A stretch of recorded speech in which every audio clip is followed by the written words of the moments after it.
So this unit has something called EWATER, which is that little blue light right there. It tells you that it does something with the water to help sterilize.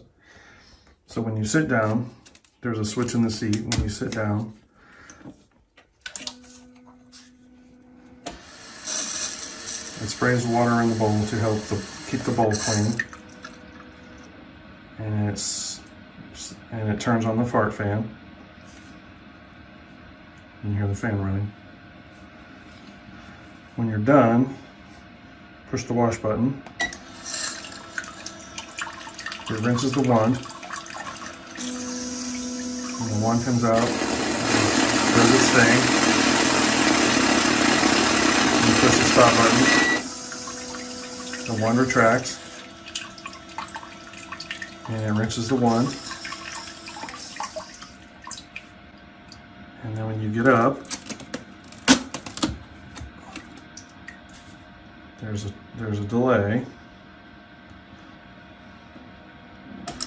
Now it does a wand wash cycle. Rinses the wand.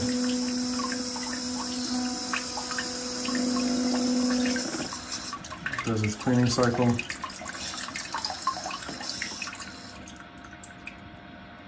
And then it's done.